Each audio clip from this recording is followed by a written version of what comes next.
Today I'm going to talk about fixer-uppers, so stay tuned. Hi, I'm Rob Proctor, broker, owner of At Home Real Estate Company, located in Northern Colorado, and your hometown real estate professional. I make new videos all the time, so make sure you subscribe and you'll be notified when new ones become available.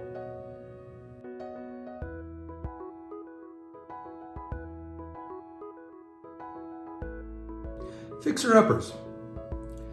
I get this asked all the time from my clients who want to buy one. And every time I ask my clients these 4 questions. Number 1, what's your motivation in buying a fixer-upper? Are you going to live there? Do you want it as income property? Or are you going to fix and flip it and try to make some money out of it? You know, all these are great questions, but you got to determine what you want. Number 2, do you have knowledge and resources? Well, okay, can you assess the property to create a punch list on what needs to be done? You know, can you fix it or should you just scrape the house? Funds, you know, that's a big question, is because it's always going to take roughly about 2 to 3 times the amount of funds to complete the project. There's some things you're not going to know until you get in there and uncover them. You just can't see it visually. Depending on the house, sometimes you're going to need to have cash to purchase the house just because of its condition and mortgage companies won't lend you the money on it. Number 3, will you be bringing sweat equity to the project? You know, that's a big question. Can you do the repairs yourself? Or are you going to have to hire it done? You know, there's a lot different than you doing the work and say a carpenter doing some work, you know. But you got to take a look, you know, what are the health and safety issues of the house? I personally would not revamp all of the plumbing. To me, that's a lot can go wrong in doing that. But will I paint? Yeah, I can paint.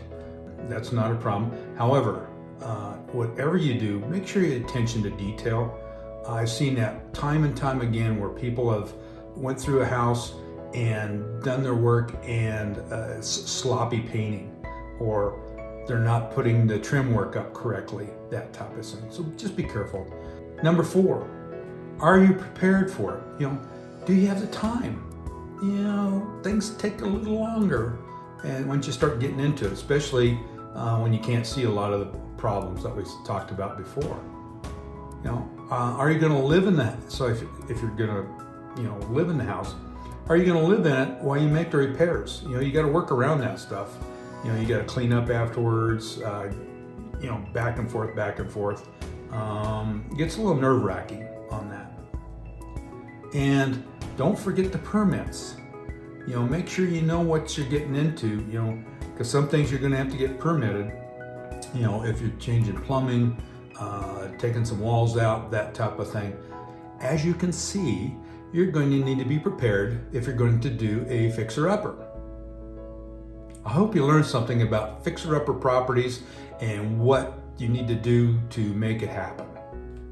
If you want more information about real estate in Northern Colorado and its exceptional quality of life, feel free to contact me from the information below. Hey, we'll see you next time.